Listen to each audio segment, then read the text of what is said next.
April 12, 1945. Herzberg am Harz, Lower Saxony, Germany. The evening air carried a peculiar stillness as propaganda leaflets fluttered down the cobblestone streets, warning of the approaching American forces. Major Friedrich Steinholz of the Wehrmacht's 9th Army Propaganda Unit watched from the town hall window as German women gathered the papers, their faces tightening with fear at the crude caricatures of black American soldiers depicted as violent savages. The major smiled thinly, satisfied that his last-minute operation would ensure these women would barricade themselves indoors when the Americans arrived. Yet in just 2 hours the music of Glenn Miller would echo through this very square, and the foundations of 12 years of carefully constructed racial ideology would crumble beneath the weight of chocolate bars, nylon stockings, and simple human kindness. Before we dive into this story, drop a quick hi in the comments and tell me where you're watching from. It really helps support the channel. This is the story of how a desperate last stand of Nazi racial propaganda collapsed in a single evening, revealing how quickly manufactured hatred could dissolve when confronted with the reality of actual human interaction, and how this microcosm in a small German town would foreshadow the larger cultural transformations that would sweep through post-war Germany. The sun rose reluctantly over Herzberg am Harz on April 12, 1945, as if even the celestial bodies were weary of war. The small town, nestled in the forested hills of Lower Saxony, had largely escaped the devastation visited upon Germany's industrial centers. Its half-timbered houses, medieval town square, and 13th-century castle on the hill gave it a fairy tale quality that seemed incongruous with the nightmare unfolding across the Reich. In the castle that overlooked the town, Oberst Werner Keller lowered his binoculars and turned to his adjutant, Captain Dieter Hoffmann. "The Americans will be here by nightfall. We have perhaps 12 hours. Then we withdraw as ordered?" Hoffmann asked, his voice betraying neither relief nor disappointment. "Yes, the 9th Army is regrouping east of the Elbe. Our orders are to delay the American advance where possible, but not to waste manpower on hopeless stands," Keller replied, his eyes returning to the western horizon where dust clouds signaled the approaching American column. "We have perhaps 50 men, 2 Panzerfausts, and a handful of rifles. Hardly the force to stop an American armored division. And the propaganda unit that arrived yesterday? Major Steinholz and his team? Let them complete their operation. It costs us nothing, and perhaps it will make our withdrawal easier if the civilians are hiding in their cellars." The propaganda operation in question had begun the previous evening. Major Friedrich Steinholz, a former university professor of anthropology turned propaganda specialist, had arrived with 3 assistants and a small printing press loaded on the back of a requisitioned farm truck. Working through the night, they had produced thousands of leaflets warning the townspeople, and specifically the women, about the dangers posed by black American troops. In the makeshift printing room in the town hall basement, Steinholz reviewed their handiwork with satisfaction. The leaflet showed a grotesquely caricatured black soldier grabbing at a terrified blonde German woman. The text warned, "Protect your honor. Hide from the American Negro troops." These primitive African Americans are not disciplined soldiers, but animals who will defile German womanhood. "Distribution begins at noon," Steinholz told his team. "Every house, every shop, I want every woman in this town terrified by nightfall." Lieutenant Karl Braun, the youngest of Steinholz's team, frowned slightly. "Herr Major, is this necessary? The war is lost. In weeks, perhaps days, these people will be living under American occupation." Steinholz's face hardened. "The war continues, Lieutenant, until the Führer says otherwise, and racial purity remains as important as ever, perhaps more so now that our women will face these direct threats. This is not just about military strategy, it's about preserving German blood." Braun lowered his eyes. "Of course, Herr Major." Across town, in the modest home she shared with her elderly mother, Margarete Weber swept the front step, a ritual of normalcy in increasingly abnormal times. At 32, Margarete had spent her youth under the Nazi regime, first as an enthusiastic member of the Bund Deutscher Mädel, then as a loyal factory worker producing uniforms for the glorious Wehrmacht. But the glory had faded, with each passing year of war, each death notice delivered to a neighbor, each reduction in rations. Her neighbor, Helena Brandt, hurried across the street, glancing nervously at the sky as if Allied planes might appear at any moment.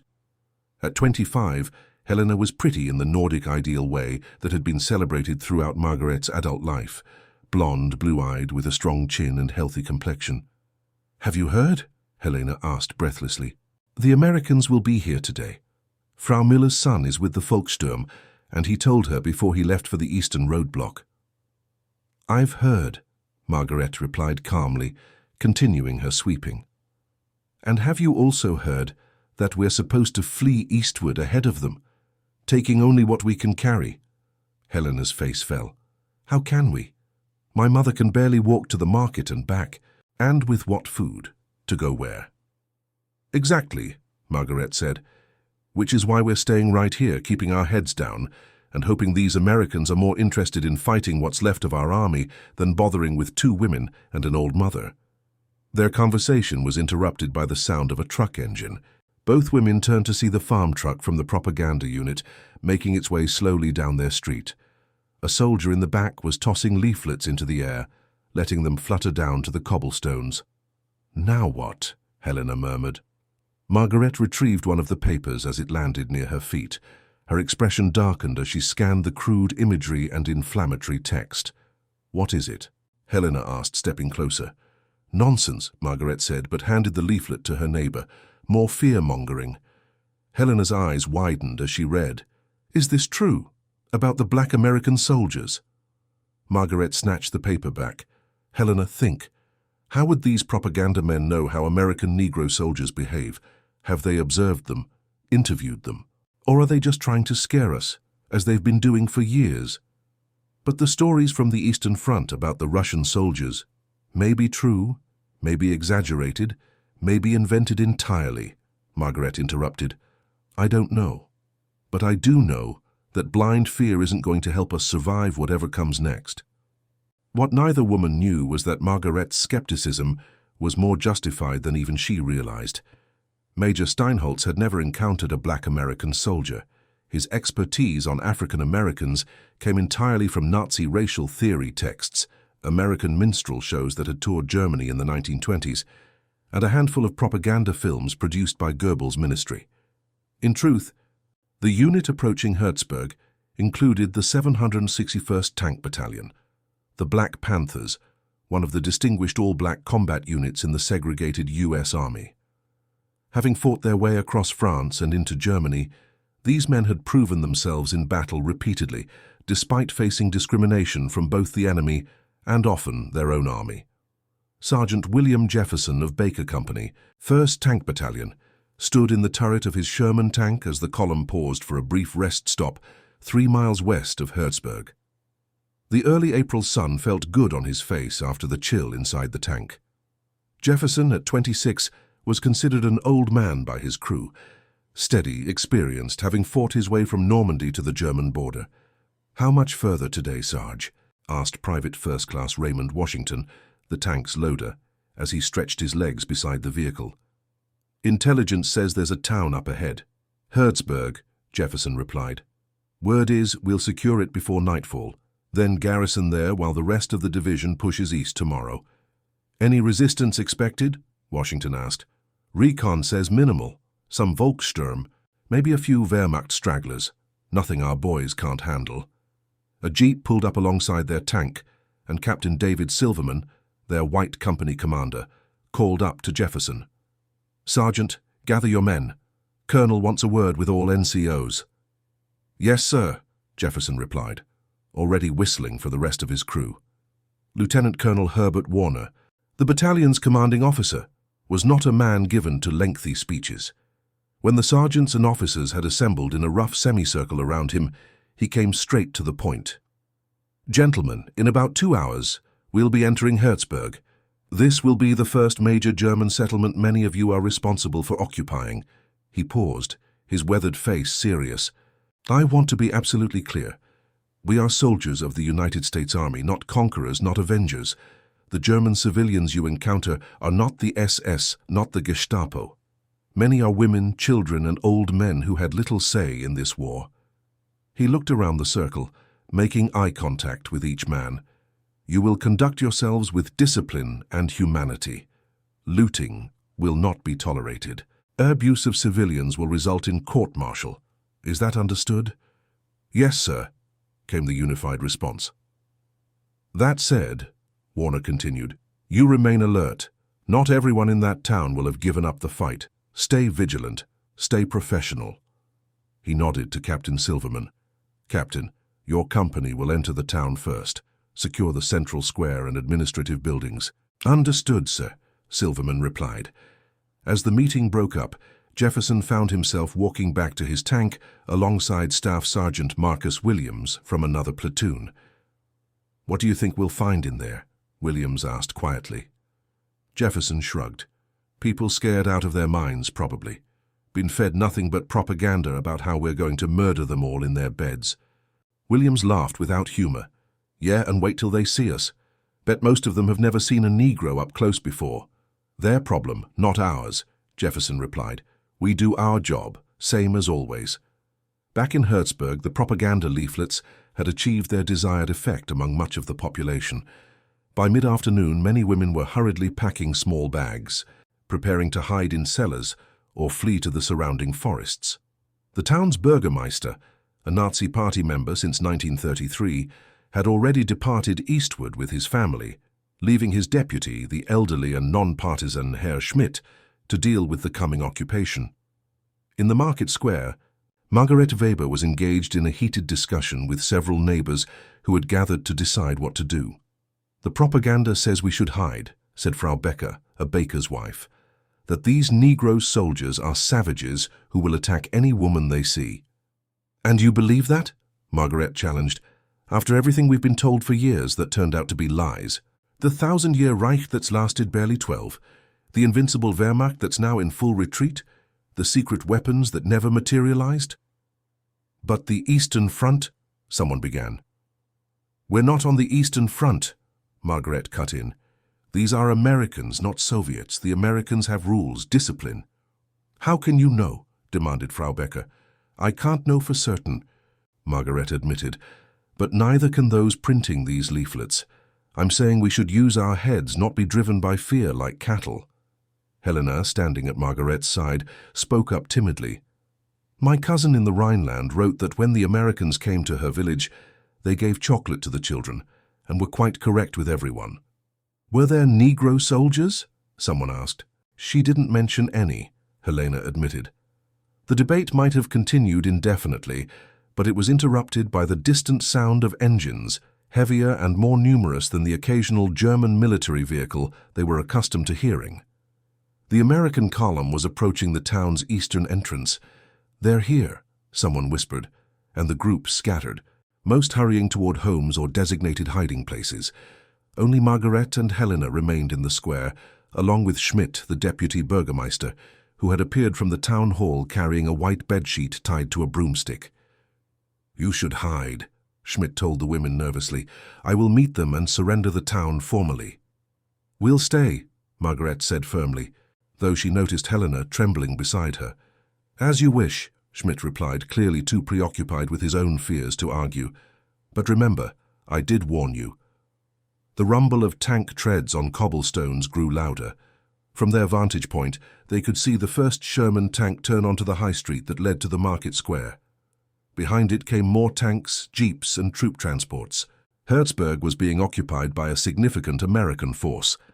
The lead tank rolled into the square and came to a halt about 20 meters from where the three Germans stood, its engine cut off, leaving a strange silence broken only by the sound of approaching vehicles. The tank commander, a black man in a helmet that partially obscured his face, surveyed the nearly empty square from his turret position. Sergeant Jefferson's first impression of Hertzburg was how intact it seemed compared to many towns they'd passed through. The medieval architecture gave it a storybook quality that reminded him of illustrations he'd seen in books as a child in Chicago. His second impression was of the odd welcoming committee, an old man with an improvised white flag and two women who looked scared but determined. Hold position, Jefferson ordered his driver, then spoke into his radio. Baker 1 to Baker Company. Lead element has reached town center. Minimal civilian presence, one official with surrender flag visible. No signs of military presence or resistance. Over. Roger, Baker 1, came Captain Silverman's voice. Proceed with caution. We're right behind you. Out. Jefferson waited until he saw Silverman's jeep enter the square before opening his hatch wider and climbing out of the turret. He jumped down from the tank, his Thompson submachine gun slung but accessible, and approached the Germans with measured steps. The old man with the flag stepped forward nervously. Ich bin Schmidt, stellvertretender Bürgermeister, he said, then switched to halting English. I am. Deputy Mayor. Hertzberg surrenders. No soldiers here now. Jefferson nodded. Sergeant William Jefferson, United States Army. Is there somewhere we can talk, sir? We'll need information about the town, any remaining German forces, that sort of thing. Schmidt nodded rapidly. Ja, town hall, he said, pointing to the building behind him. We talk there. By this time, Captain Silverman had joined them.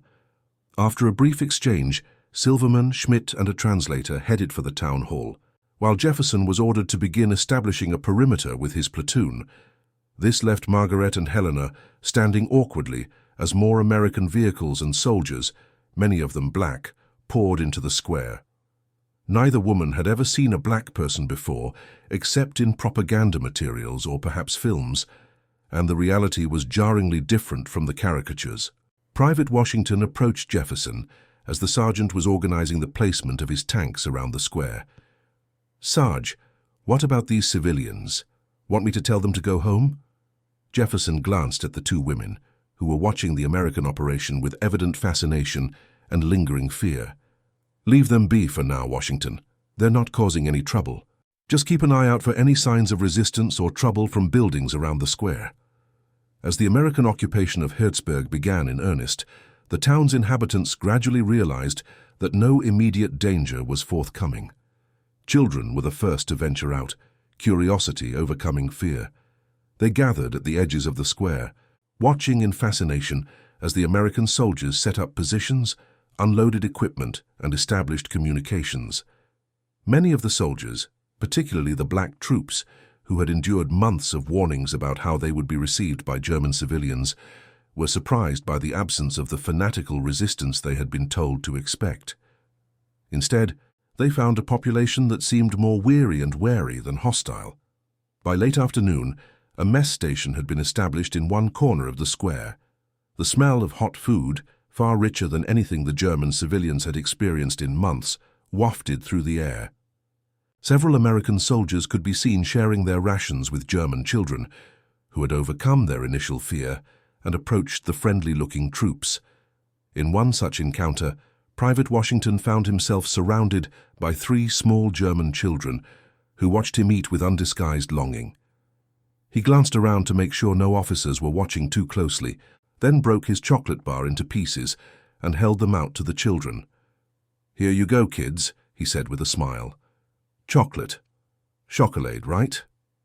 The children hesitated, looking at the offered treat with both desire and uncertainty.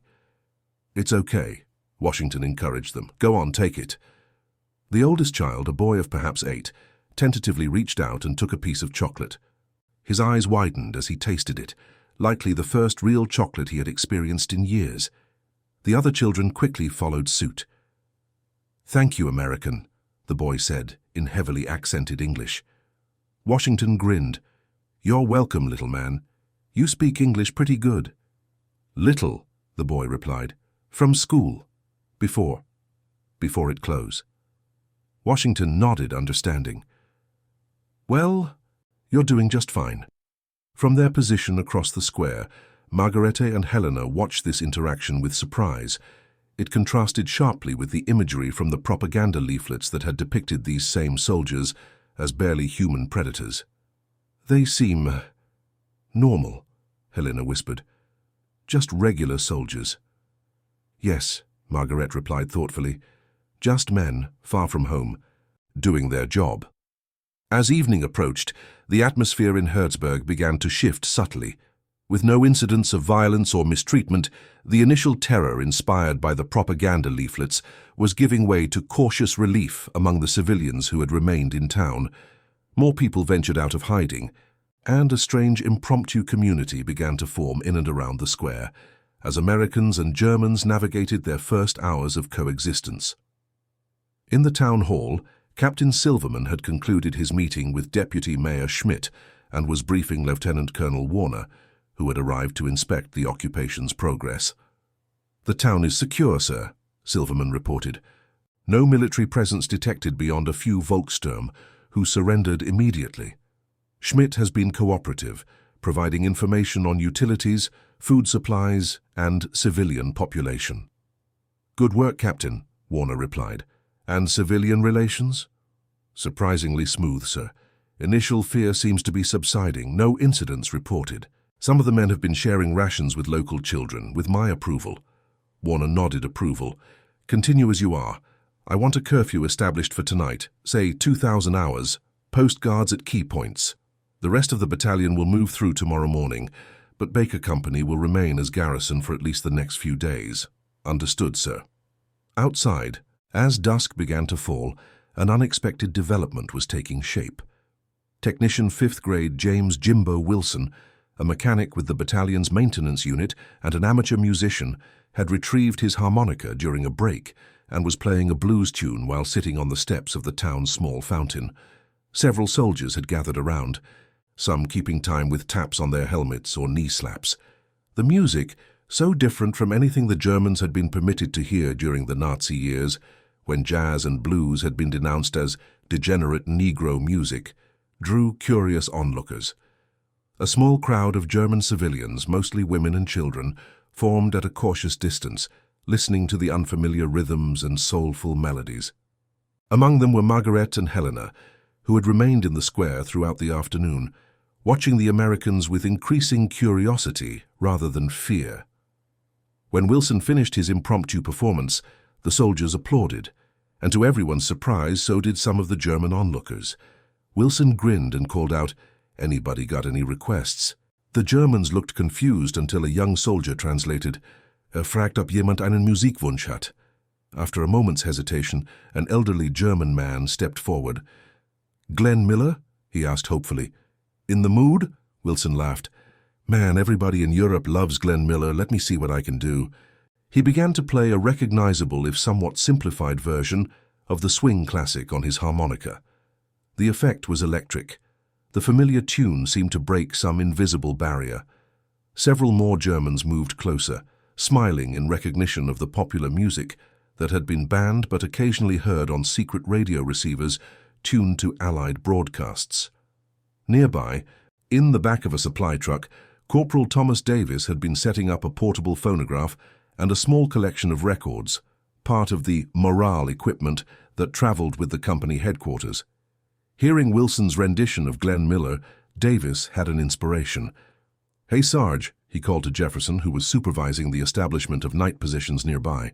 "Think Captain Silverman would mind if we played some real music? Might help ease tensions with the locals." Jefferson considered this for a moment.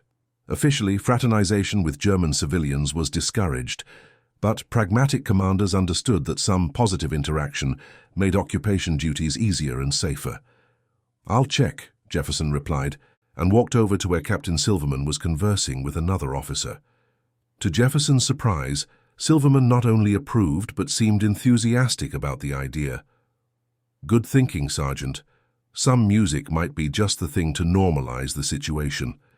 Just keep it reasonable, no wild parties, and make sure security remains tight." Within 20 minutes, Davis had set up the phonograph on a crate in one corner of the square. As the sun set over Hertzberg, the unmistakable sounds of Glenn Miller's orchestra playing Moonlight Serenade filled the evening air. The effect on both Americans and Germans was remarkable. Soldiers relaxed visibly, some singing along quietly. German civilians, particularly the younger ones, moved closer. Drawn by music many had only heard in whispered legends. It was Helena who took the first momentous step. As Moonlight Serenade gave way to the more upbeat Chattanooga Choo-Choo, she turned to Margaret with an expression of wonder. "I've never heard anything like this, where it makes me want to dance." "Helena," Margaret whispered, scandalized. "These are occupation troops." "They're just men," Helena replied, echoing Margaret's earlier observation. "And this music it's wonderful." Before Margaret could stop her, Helena had approached the area where several soldiers were keeping time to the music with impromptu dance steps. She stood watching them, swaying slightly to the rhythm. Private Washington noticed her first. With a smile, he extended his hand in invitation. "Would you like to dance, Fräulein?" Helena hesitated only briefly before accepting. Moments later, she was being taught the basic steps of jitterbug by the patient and good-humored Washington. The sight of a blonde German woman voluntarily dancing with a black American soldier created a momentary hush in the square. It was as if everyone, American and German alike, recognized the profound symbolism of the moment. Here, in the literal and figurative light of the Americans' presence, years of racial propaganda were being dismantled through the simple act of shared joy in music. The silence lasted only seconds before being broken by spontaneous applause from the American soldiers. And then, remarkably, other German women stepped forward, shy but curious to be taught this exotic dance by the very men they had been warned were subhuman threats. From his vantage point near the town hall steps, Sergeant Jefferson watched this unprecedented scene with complex emotions. As a black man from Chicago's South Side, he was no stranger to racial prejudice, having experienced it not just from the enemy, but within his own army. To see German women who just hours ago had been terrified by racist propaganda, now laughing and dancing with his men, was both surreal and deeply satisfying. "Never thought I'd see the day," remarked Staff Sergeant Williams, who had joined Jefferson in observing the impromptu dance. "After all that Nazi master race garbage." "Amazing what a little chocolate and Glenn Miller can accomplish," Jefferson replied with a wry smile. Not everyone viewed the scene with approval. From a narrow side street leading to the square, Major Steinholtz watched in horror as his carefully crafted propaganda campaign collapsed before his eyes. The leaflets that had been distributed just hours earlier lay trampled on the cobblestones, as the dangerous Negro savages they had depicted were now teaching German women to dance to degenerate American music. "This is a disgrace," Steinholtz muttered to Lieutenant Braun, who stood beside him in civilian clothes. Both men had changed out of their uniforms when the American arrival became imminent, planning to blend in with the civilian population and possibly organize resistance. "What did you expect, Herr Major?" Braun replied quietly. "These people are exhausted by war. The Americans have food, music, and aren't shooting anyone. Your leaflets couldn't compete with that reality." "Traitors, all of them," Steinholtz hissed. "Look at them, betraying their race for a dance and some chocolate." Braun gave his superior a long, measured look. "Perhaps it is not they who lied to themselves about human nature, Herr Major." Before Steinholtz could respond, their attention was drawn to a new development in the square. A group of American soldiers had emerged from a supply truck carrying musical instruments. A saxophone, a trumpet, a small drum kit, and a portable keyboard. Apparently, members of Baker Company had formed an informal jazz combo that performed during rare rest periods, and now they were setting up for an impromptu concert. The phonograph was silenced as the soldiers tuned their instruments. Then, with a count-off from the drummer, they launched into a lively rendition of "In the Mood" that, while perhaps not up to professional standards, captured the exuberant essence of the swing-era classic. The effect was electric. More Germans emerged from surrounding buildings, drawn by the live music, a luxury not experienced in Herzberg for years. Children clapped along to the rhythm. Old men nodded in appreciation, and the dancing, which had been limited to a few brave souls, now expanded to include perhaps 20 couples. Margaret, who had been watching her friend Helena with a mixture of concern and envy, found herself approached by Sergeant Jefferson. "Would you care to dance, Mum?" he asked politely, extending his hand. Margaret hesitated, years of indoctrination warring with the evidence before her eyes and the undeniable appeal of the music. Something in Jefferson's dignified manner and kind eyes made the decision for her. "I don't know how," she admitted as she took his hand. "That's all right," Jefferson replied with a smile. "I'll teach you. It's easy once you feel the rhythm." And so, under the stars in a German town square, with the distant thunder of artillery occasionally audible from the east, Sergeant William Jefferson patiently taught Margareta Weber the basic steps of swing dancing. Their movements were awkward at first, Margaret stiff with self-consciousness, but gradually she began to catch the rhythm, to understand the joy of moving freely to this liberating music. "You're doing great," Jefferson encouraged as they moved together. "Just relax and feel the music." "This would have been illegal a day ago," Margaret said, a touch of wonder in her voice. "What? Dancing?" "Dancing to this music. American music. Negro music," she explained, then flushed with embarrassment. "I'm sorry, I didn't mean—" "It's all right," Jefferson assured her. "I know what you've been told, but music is just music. It belongs to whoever loves it." This simple statement struck Margaret with unexpected force. How many other truths had been hidden from her by the regime that had shaped her entire adult life? Meanwhile, Steinholtz had seen enough. "This is unbearable," he growled to Braun. "We must do something." "What exactly do you propose?" "Herr Major?" Braun asked. "There are perhaps 40 American soldiers in that square, all armed. We are 2 men with a single Luger between us."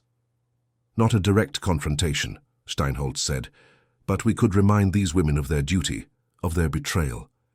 "I strongly advise against that, Herr Major," Braun cautioned. "The Americans would view it as incitement. They might be lenient occupiers now, but provoke them, and that could change quickly." Steinholtz's hand moved to the pocket where he carried his pistol. Then perhaps a single shot. Create confusion. Remind everyone this is still war, not some dance hall fraternization. Braun's expression hardened, and he placed a restraining hand on Steinholtz's arm. "No, Herr Major. That would be murder, not war, and it would likely result in German civilian casualties in any ensuing chaos." For a tense moment, the 2 men locked eyes, Steinholtz's blazing with ideological fury, Braun's steady with pragmatic determination. Finally, Steinholtz looked away. "You too have been infected by weakness, Lieutenant," he said bitterly. "Very well, I will not act tonight. But mark my words, this moral corruption will have consequences." Back in the square, the impromptu celebration continued, gaining momentum as more Germans overcame their fear and joined in. American rations, chocolate, canned fruit, chewing gum, and even some whiskey were shared freely. German women brought out prized pre-war tablecloths to spread on the ground for makeshift picnics. Children darted between groups, collecting treasures of candy and small trinkets from the generous soldiers. Captain Silverman, watching from the town hall steps with Lieutenant Colonel Warner, shook his head in amazement. "If anyone had told me this morning that by tonight our men would be dancing with German women in the town square, I'd have said they were crazy." Warner nodded thoughtfully. "Fear gives way to relief pretty quickly, and these people have been living under fear for a long time. This," he gestured toward the lively scene, "is as much about the end of that fear as it is about our men's charm." Still, it's remarkable how quickly Nazi propaganda collapsed when confronted with reality, Silverman observed. "That's the thing about lies," Warner replied. "They're powerful until they're exposed. Then they're nothing." As the evening progressed, more stories and small human connections formed across the divide of nationality, language, and race. Private Washington, still dancing occasionally with Helena, learned that she had lost her father and brother on the Eastern Front. She, in turn, discovered that Washington had grown up on a small farm in Georgia, the son of sharecroppers who had never owned their own land. After the war, Washington told her, during a brief rest between dances, "I'm going to use the GI Bill to go to agricultural college, learn the science of farming, then buy my own piece of land, no one telling my family what to do or taking most of what we grow." Helena listened with fascination to this vision of independence. "That sounds wonderful," she said sincerely, "to build something of your own." "What about you?" Washington asked. "What will you do after the war?" Helena's expression clouded. "I don't know. Everything is broken now. Before I worked in the town administrative office, but now?" She shrugged, her gesture encompassing the uncertainty of defeat and occupation. "You'll rebuild," Washington said with surprising gentleness. "Germans are good at building things, right? And we Americans, we're good at fresh starts. Maybe we can teach each other something." Across the square, Sergeant Jefferson and Margaret had taken a break from dancing and were sharing a makeshift meal of American K rations supplemented with local bread that some German women had contributed. "May I ask you something?" Margaret ventured after they had eaten in companionable silence for a few minutes. "Of course," Jefferson replied. "Today, we received papers, propaganda, warning us about American Negro soldiers. Terrible things. But you and your men, you're nothing like what they described. Were you told similar things about us? About Germans?" Jefferson considered this question carefully before answering. "Yes and no. We were told that many Germans were fanatical Nazis who might fight to the death or commit suicide rather than surrender, that some civilians might try to kill us even after military defeat. But we were also told that many ordinary Germans were just people caught up in events beyond their control." "And what do you think now that you're here?" Margaret asked. Jefferson gestured toward the scene around them. "I think people are just people everywhere. Some good, some bad, most just trying to get by."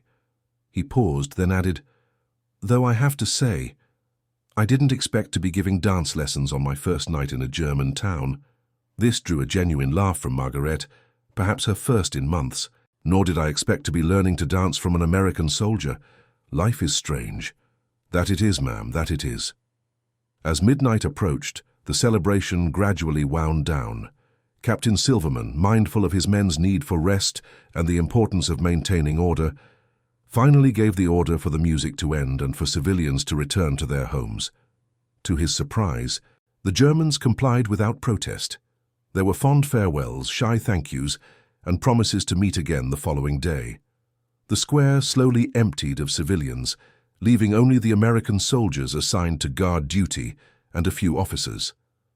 Margaret and Helena walked home together through the quiet streets of Herzberg, both women lost in their own thoughts after the extraordinary events of the evening. "What will happen now?" Helena finally asked as they approached the street where they both lived. "I don't know," Margaret admitted, "but I think perhaps things won't be as terrible as we feared." "They seemed kind," Helena said softly, "not at all like the leaflets said." "Yes," Margaret agreed. "It makes you wonder what else we've been told that isn't true." They paused at the point where their paths would diverge. Helena hesitated, then asked, "Will you go back tomorrow, to the square?" Margaret thought about Sergeant Jefferson, his dignity, his patience, his unexpected gentleness. "Yes," she said, "I think I will." "Me too," Helena replied with a small smile. As they parted, neither woman noticed the shadowy figure of Major Steinholtz watching from a nearby alley, his face contorted with ideological outrage at what he perceived as racial and national betrayal.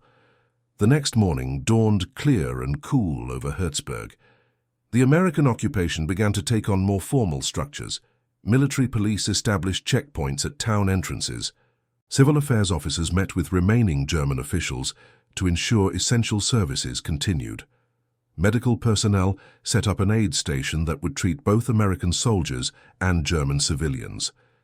In the town square, now under the control of Baker Company, a different atmosphere prevailed than the previous evening's impromptu celebration.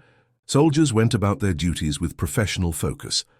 The phonograph and musical instruments had been packed away, yet there was still a palpable sense of relaxed vigilance rather than tense occupation.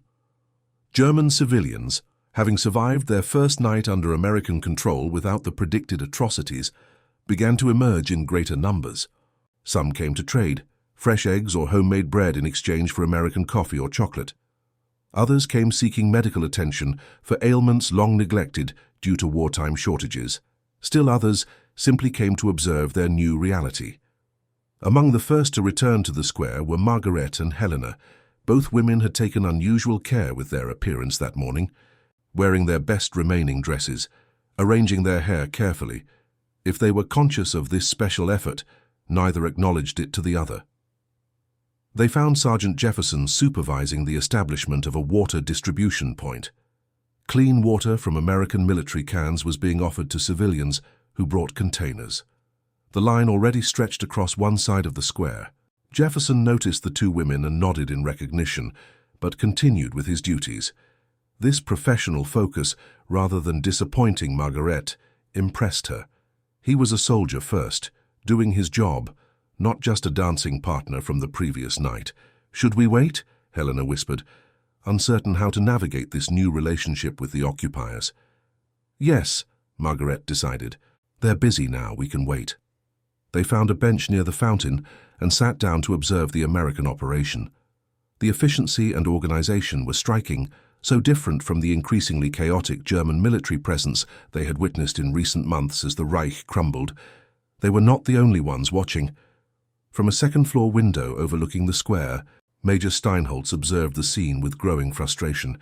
Beside him, Lieutenant Braun stood in uncomfortable silence. "Look at them," Steinholz said bitterly, "lining up for American handouts like beggars. Where is their pride, their racial consciousness?" "They're getting water, Herr Major," Braun replied evenly. "Hardly a moral failing." Steinholz turned to face his subordinate.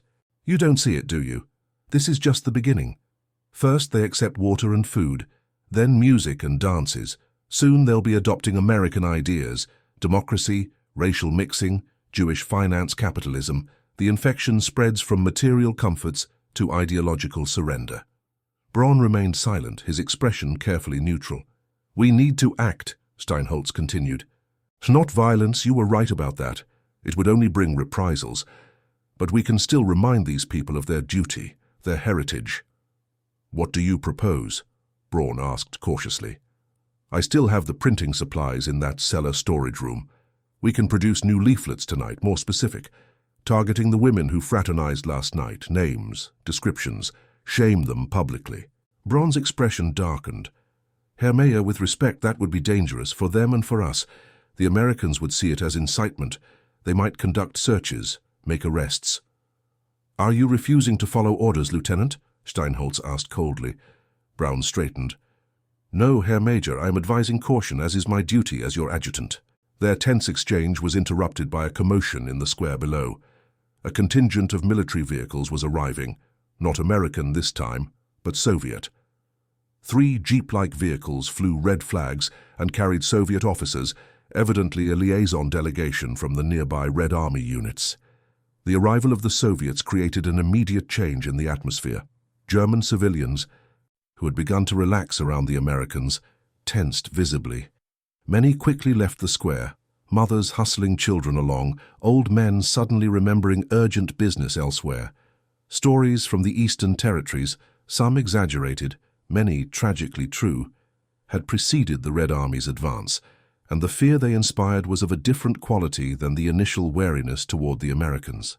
In the town hall, Lieutenant Colonel Warner received the Soviet delegation with professional courtesy. The senior Russian officer, Major Petrov, spoke good English and explained that they were establishing communication channels between American and Soviet forces as they converged from west and east.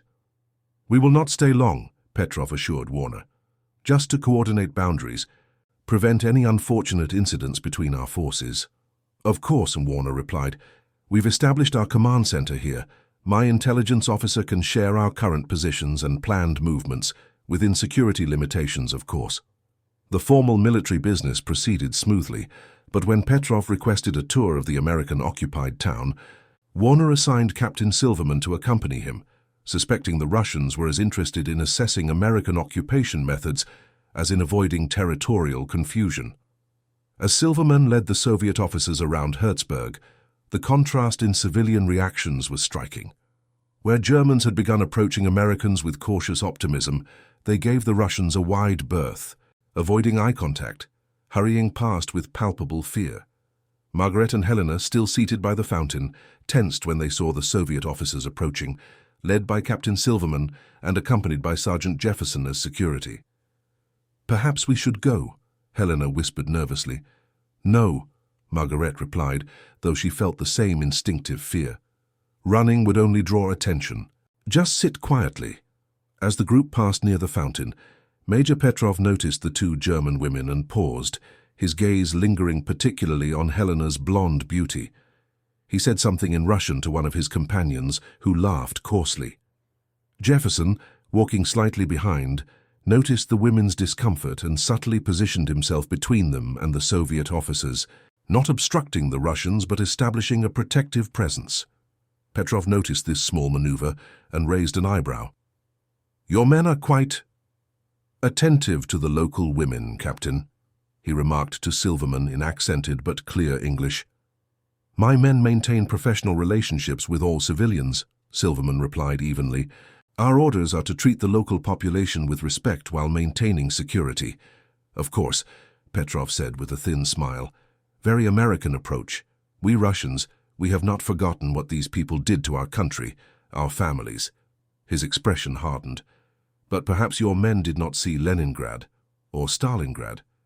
"Different experiences, different approaches," Silverman said diplomatically. "Shall we continue to the supply depot?" As the group moved on, Jefferson lingered momentarily. "You ladies all right?" he asked quietly. "Yes, thank you," Margaret replied, genuinely grateful for his subtle intervention. Jefferson nodded. "Best head home for now? Lot of new faces in town today. Things might be a bit unsettled." After he had gone, Helena shivered despite the spring sunshine. "The way that Russian officer looked at me." "I know," Margareta said grimly. "Jefferson was right. We should go home until things settle down." From his hidden vantage point, Steinholz had observed this interaction with keen interest. "Did you see that?" he asked Braun. Even the American Negro felt the need to protect their German women from the Russians. The racial instinct remains, however perverted by American sentimentality. Braun said nothing, but his thoughts were far from Steinholz's racial theories. He was calculating the changing power dynamics in Herzberg, wondering if the Soviet presence, even this brief visit, might alter the Americans' relatively benign occupation policies. That evening, as darkness fell over Herzberg, the atmosphere was noticeably different from the previous night. The Soviet delegation had departed after several hours of meetings, but their brief presence had stirred uncomfortable undercurrents. The American soldiers maintained their positions with more visible alertness. Fewer German civilians lingered in the streets after curfew. In the cellar room that had become his hiding place, Major Steinholz worked by lantern light on a new set of propaganda leaflets. These were different from the previous ones, more specific, more personal.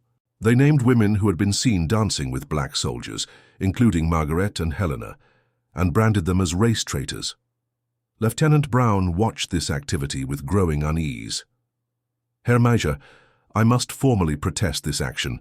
You are putting these women in danger, not just from potential American reaction, but from the Russians when they eventually take over this zone." Steinholz didn't look up from his work. "These women put themselves in danger when they betrayed their race and nation. Perhaps others will learn from their example." "This isn't about ideology anymore," Braun insisted. "The war is lost. These are just civilians trying to survive." "The war continues in other forms," Steinholz replied coldly. "The struggle for our racial survival doesn't end with military defeat." Braun watched him for another moment, then came to a decision. "I cannot participate in this, Herr Major. Not anymore." "What are you saying, Lieutenant?" "I'm saying I'm going to surrender to the Americans tomorrow morning," Braun said, a weight seemingly lifting from him as he spoke the words. "I recommend you do the same. They seem to be treating prisoners correctly." Steinholz stood slowly, his face twisted with rage and betrayal. "You would desert, now." "There is nothing left to desert from, Herr Major. The Reich is finished. Germany needs to survive, to rebuild, not cling to fantasies of racial warfare." "Traitor," Steinholz hissed, his hand moving toward the pocket where he kept his Luger. Braun was faster. He had anticipated this reaction and already had his own pistol drawn. "Don't, Herr Major. I don't want to shoot you, but I will if I must." The two men faced each other in the dim lantern light, a tableau that mirrored the larger collapse of the Nazi power structure. The true believer still clinging to destructive ideology, the pragmatist choosing survival and adaptation. After a long moment, Steinholz's hand moved away from his pocket. "Get out," he said, his voice thick with contempt. "Go to your American masters, but leave me to my duty." "As you wish," Braun replied. He backed toward the door, keeping his pistol trained on Steinholz. "I won't stop you from distributing your leaflets, but know this. If any harm comes to those women because of what you write, I will tell the Americans exactly who is responsible." With that, he was gone, leaving Steinholz alone with his hatred and his increasingly irrelevant propaganda. The next morning brought unexpected developments to Herzberg. Lieutenant Brown, true to his word, presented himself at the American checkpoint at dawn, surrendering formally and requesting to speak with the commanding officer about security concerns within the town. Simultaneously, residents of Herzberg awoke to find new leaflets had been distributed during the night. These were not the crude caricatures of the previous propaganda, but specific denunciations of women who had betrayed German racial honor by fraternizing with black American troops. Margaret and Helena were prominently named, along with several other women who had participated in the dancing 2 nights earlier. The leaflets created immediate tension. Some German civilians, still influenced by years of Nazi racial indoctrination, looked askance at the named women. Others, more concerned with survival than ideology, feared the leaflets would anger the American occupiers and result in harsher treatment for everyone. Margaret discovered one of the leaflets pinned to her front door when she stepped out to sweep her steps. A morning ritual she maintained despite the chaos of war and occupation. She read it with initial shock that quickly hardened into anger. Marguerite Weber, the leaflet proclaimed, race traitor and collaborator, danced shamelessly with a Negro soldier, betraying the blood of her ancestors and the honor of German womanhood. Before she could decide how to respond, she heard rapid footsteps and turned to see Helena running toward her, face flushed with distress, a similar leaflet clutched in her hand. "Have you seen this?" Helena demanded, waving her copy. "They've named us, called us terrible things." "I've seen it," Margaret replied, keeping her voice steady despite her inner turmoil. "Someone put it on my door." "Mine too. And Greta Fischer's, and the Schmidt sisters," Helena said. "Who would do this? The Wehrmacht officers all left before the Americans arrived." "Not all of them, apparently," Margaret said grimly. "The question is, what do we do now?" Helena's eyes widened with fear. "Should we hide? What if people believe this? What if they tell the Russians when they come?" Margaret considered this very real danger. The American occupation seemed benign for now, but rumors suggested this area might eventually be transferred to Soviet control under occupation zone agreements. And while dancing with American soldiers might earn disapproval from traditional Germans, similar fraternization could be viewed far more seriously by Soviet authorities who had suffered tremendously at German hands. "We're not hiding," Margaret decided, surprising herself with her own firmness. "We did nothing wrong. Dancing is not a crime, and I refuse to let whoever wrote this dictate how we live." "But what if—" "I'm going to take this to the Americans," Margaret interrupted. "They should know someone is trying to create problems in their occupation zone. Will you come with me?" Helena hesitated, then straightened her shoulders. "Yes, I'll come." At the American headquarters in the town hall, Sergeant Jefferson was reviewing patrol schedules when Captain Silverman called him into a meeting room. Inside, Jefferson was surprised to find a German man in civilian clothes, but with the unmistakable bearing of a military officer. "Sergeant, this is Lieutenant Braun," Silverman explained. "Former Wehrmacht propaganda officer. He surrendered this morning and has provided some concerning information. I want you to hear it directly." Jefferson nodded acknowledgement to Braun, who returned the gesture with formal politeness. "Lieutenant, please repeat what you told me about Major Steinholz," Silverman requested. Braun cleared his throat. "Major Friedrich Steinholz commanded our propaganda unit. When the American advance became imminent, we were ordered to distribute materials warning German women specifically about Negro American soldiers." He glanced apologetically at Jefferson. "The content was extremely racist, depicting your men as dangerous savages." Jefferson's expression remained professional, though inwardly he felt a familiar weariness at this unsurprising information. "When your forces occupied the town, and no such behavior occurred, quite the opposite with the music and dancing, the Major became enraged," Braun continued. "He saw it as racial betrayal when German women interacted positively with your men. Last night, he was preparing new leaflets, specifically targeting women who participated in the dancing. I tried to dissuade him, but he was determined. That's when I decided to surrender and warn you." "Do you know where Steinholz is now?" Silverman asked. He was using a cellar room in the building at Marktstrasse 17 as a hiding place and printing location, Brown replied. But he may have moved after our disagreement last night. Their conversation was interrupted by a knock at the door. A young corporal entered. "Sir, there are 2 German civilian women asking to speak with someone in authority. They seem pretty upset." "Names?" Silverman asked. "Weber and Brandt, sir. They have some paper they want to show you." Jefferson and Silverman exchanged glances. "The women from the square," Jefferson noted. "Show them in," Silverman ordered. Moments later, Margaret and Helena entered the room, both clutching the inflammatory leaflets. They stopped short when they saw Braun, clearly recognizing him. "You," Margaret said accusingly, "you were with the propaganda unit.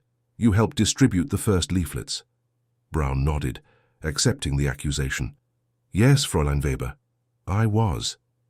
But I am here now to try to prevent further harm." Confused, Margaret turned to Captain Silverman. "What is happening here? We came to report these." She held up the leaflet naming her as a race traitor.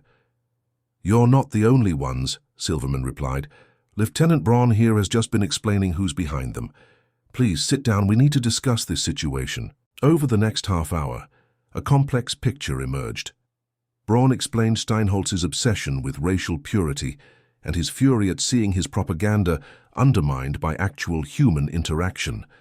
The women described finding the leaflets and their concerns about both immediate social consequences and potential future dangers when the Soviets arrived.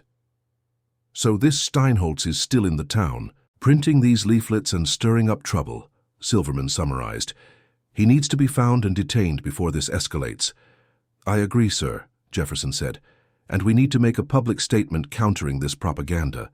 Otherwise, these women and others could face retaliation from extremist elements or future problems with Soviet authorities." Silverman nodded thoughtfully.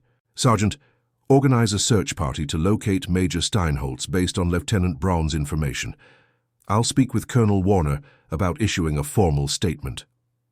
"What about us?" Margaret asked. "These leaflets are all over town. People have seen them." "For now, I suggest you go about your normal activities," and Silverman advised.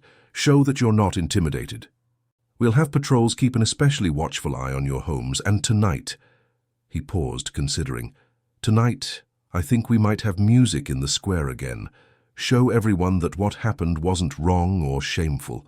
Helena's eyes brightened at this, while Margaret looked thoughtful. "Is that wise, sir?" Jefferson asked quietly. "It might provoke Steinholz further." "That might be exactly what we need," Silverman replied. "Draw him out, make him show himself."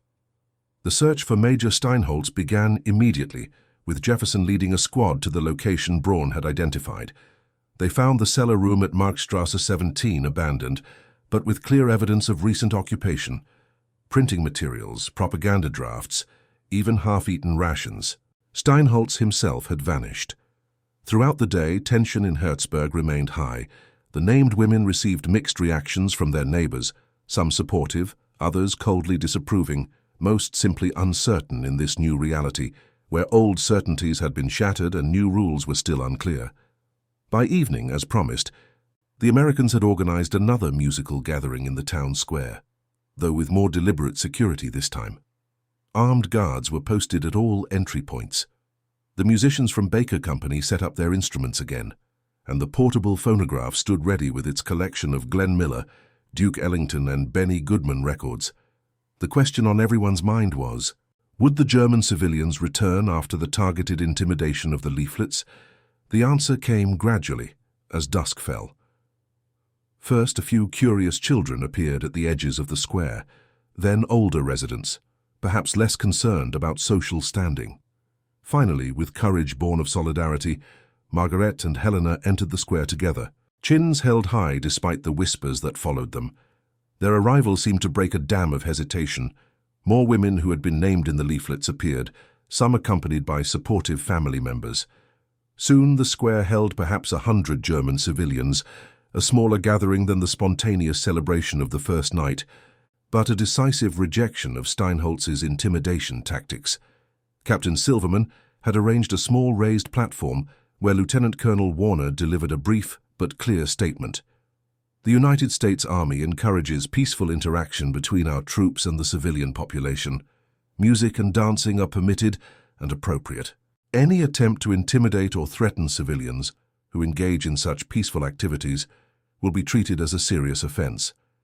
The individual responsible for the inflammatory leaflets distributed last night is being sought for questioning. With that official sanction, the evening's music began. The Baker Company jazz combo started with a mellow rendition of Moonlight Serenade. And despite the lingering tension, couples gradually formed on the makeshift dance floor, including prominently Sergeant Jefferson with Margaret and Private Washington with Helena. From the shadows of an alleyway, Major Steinholtz watched this renewed betrayal with mounting rage. His careful propaganda, his lifetime of ideological certainty, was being publicly repudiated before his eyes. In his coat pocket, his hand closed around the cold metal of his Luger. Back in the square, Jefferson was discussing the evening's security arrangements with Margarete as they danced. "We think Steinholtz might show himself tonight," he explained quietly. "He won't be able to resist seeing his work undermined again." "Is that why you've positioned armed men at each entrance?" Margaret asked, having noticed the security preparations. Jefferson nodded. "We're not taking chances, but we also didn't want to make it too obvious. We want him to think he has an opportunity." "You're using us as bait," Margaret realized, not accusingly, but with sudden understanding. "In a way," Jefferson admitted, "but I wouldn't have let you come if I thought there was serious danger. We have the situation controlled."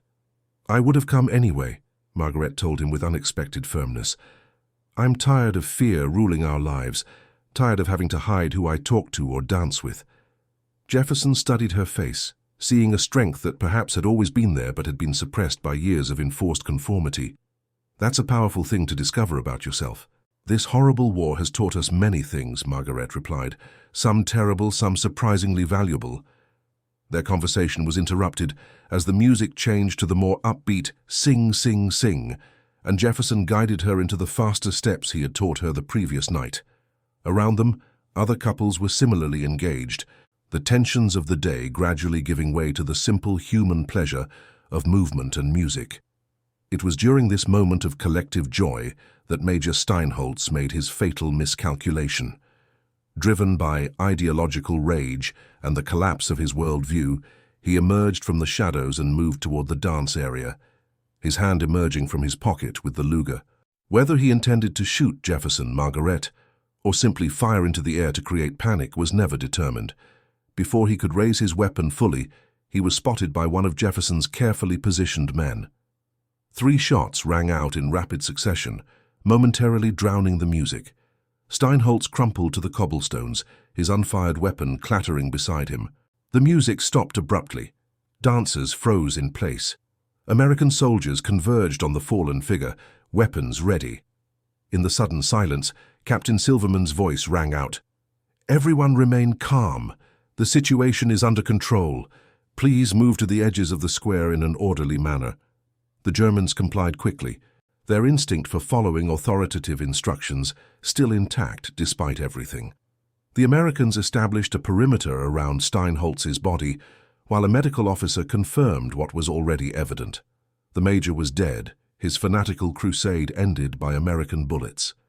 Jefferson guided Margaret to a bench at the square's edge, away from the grim scene. "Are you all right?" he asked with genuine concern. "Yes," she said, her voice steady despite the shock. "Was that him?" The propaganda officer. "We think so. We'll confirm with Lieutenant Brown." Margaret was quiet for a moment, processing the violent end to the evening. "He was willing to die for his beliefs," she finally said, "even when they were obviously false, even when reality was proving him wrong before his eyes." "Some people would rather die than change their minds," Jefferson observed, "especially when those beliefs are the foundation of their whole identity." "Yes," Margaret agreed. "I'm beginning to understand that." Within an hour, the square had been cleared, the body removed, and the civilians sent home under an earlier curfew. The brief violent confrontation marked a turning point in Hertzberg's occupation. The death of Steinholtz, while regrettable in principle, removed the immediate source of tension and eliminated the most extreme voice of the old ideology. The following day, life in Hertzberg began to find a new rhythm. American military government officials arrived to establish more formal occupation procedures. Lieutenant Braun, after providing valuable intelligence about remaining Nazi elements in the region, was classified as a cooperative prisoner of war and assigned to assist with translation and civil administration. For the women who had been targeted by Steinholz's leaflets, the American response had provided a form of protection and legitimacy. Far from being ostracized, they found themselves regarded with a mix of curiosity and cautious respect by other Germans who were themselves navigating the uncertain waters of defeat and occupation. 1 week after the incident in the square, as Baker Company prepared to move out, being replaced by a dedicated occupation unit, Sergeant Jefferson sought out Margaret for a final conversation. They met at the small cafe near the town hall that had reopened under American permission. "We're leaving tomorrow morning," Jefferson told her as they shared coffee, real coffee from American supplies, a luxury Margaret had almost forgotten. "Heading east to our next assignment." "I suspected as much," Margaret replied. "The new American soldiers have been arriving all day." "They're occupation specialists," Jefferson explained. "Civil affairs officers, military police trained for occupation duty, different from combat troops like us." "Will they—" Margaret hesitated, then continued. "Will they continue to allow the music, the dances?" Jefferson smiled. "I think so. That seems to be the American approach to occupation. General Eisenhower believes that normal social activities make for a more peaceful transition." "And what about you?" Margaret asked. "Where will you go when the war is truly over?" "Back to Chicago, I suppose," Jefferson replied. "Use the GI Bill to get some education. My father has a small carpentry business. Maybe I'll join him, expand it with some new ideas." "That sounds like a good future," Margaret said sincerely. "What about you?" Jefferson asked. "What will you do in this new Germany?" Margaret looked thoughtful. "I'm not sure yet. Everything is changing so quickly. But I think I want to be part of building something better than what we had before, something with less fear and more truth." "That's a worthy ambition," Jefferson said, "and a difficult one." "Yes, but I've learned something important these past days about how quickly fear can be overcome when people actually meet each other as human beings." "That's a powerful lesson." "It goes both ways," Jefferson admitted. "I came here with my own preconceptions about Germans, some confirmed, many shattered." They sat in companionable silence for a moment, two people from opposing sides of a global conflict, connected by a brief but significant shared experience that had changed them both in subtle ways. "I have something for you," Jefferson said finally, reaching into his pocket. He pulled out a small parcel wrapped in brown paper. "Just a small remembrance." Margaret unwrapped it carefully to reveal a 78 RPM record, Glenn Miller's Moonlight Serenade. "Where did you get this?" she asked, touching the record with wonder. "PX Supplies," Jefferson explained. "The guys in the band had a few extras. I thought you should have your own copy for when you get phonographs again." "Thank you," Margaret said, genuinely moved by the gesture. "I'll treasure it, and someday I'll play it and remember these strange days. One more thing," Jefferson said, his tone becoming more serious. "About the Soviet zone. The word is that this area will eventually be transferred to their control." Margaret nodded. "We've heard rumors. When that happens, those leaflets, the ones with your name, you should make sure they're all destroyed. The Russians, they might not be as understanding about fraternization." "I've thought of that," Margaret acknowledged. "Most have been collected already. Lieutenant Braun has been helping identify where they were distributed." "Good," Jefferson said with evident relief. "Just be careful when the transition happens." "I will," she promised. "We all will." Their farewell was simple, a handshake that lingered perhaps a moment longer than convention dictated, a shared look of understanding, and a few words that acknowledged what they both knew. Their brief connection had occurred in an extraordinary moment of history, a temporary suspension of normal boundaries in the chaos of war's end. Whatever might have developed between them in other circumstances was irrelevant. Their paths were diverging as inevitably as their nation's futures. The next morning, Baker Company departed Hertzberg. New American occupation troops, less battle-hardened but better trained for civilian administration, took their place. Life continued to change rapidly as Germany moved from war to defeat to the beginnings of reconstruction. 2 months later, as predicted, the occupation zones were formalized, and Hertzberg found itself transferred to Soviet control. The transition was tense but ultimately orderly, the Americans withdrawing in military precision, the Soviets arriving with stern efficiency. For Margarete, Helena, and the other women who had been briefly famous for dancing with black American soldiers, the change of occupiers brought new challenges. The Soviets had little interest in fraternization and regarded all Germans with the deep suspicion born of terrible suffering. Yet the brief American interlude had left its mark on the town and its people. In Margaret's small apartment, hidden beneath a loose floorboard along with a few other treasures, the Glenn Miller record remained, a tangible reminder that even in the darkest times, human connections could transcend the artificial barriers of race, nation, and propaganda. Sometimes, it took only a few hours for a lifetime of indoctrination to crumble in the face of reality. Years later, when phonographs became available again in post-war Germany, Margarete would occasionally play that record in the privacy of her home. The mellow clarinet and saxophone tones of Moonlight Serenade would fill her small living room, and she would remember those extraordinary days in April 1945 when the world she had known ended, and a new, uncertain but perhaps more honest one began. The dance she remembered most clearly was not from that first night of spontaneous celebration, but from the second evening, after the propaganda leaflets had appeared. Dancing then had been an act of courage, of defiance against the dying ideology that had shaped and distorted her youth. Each step across the cobblestones had been a step away from manufactured hatred toward a future where people might be judged as individuals rather than representatives of a race or nation. It was, she reflected, perhaps the first truly free choice she had made as an adult. And that concludes our story. If you made it this far, please share your thoughts in the comments. What part of this historical account surprised you most? Don't forget to subscribe for more untold stories from World War II and check out the video on screen for another incredible tale from history. Until next time.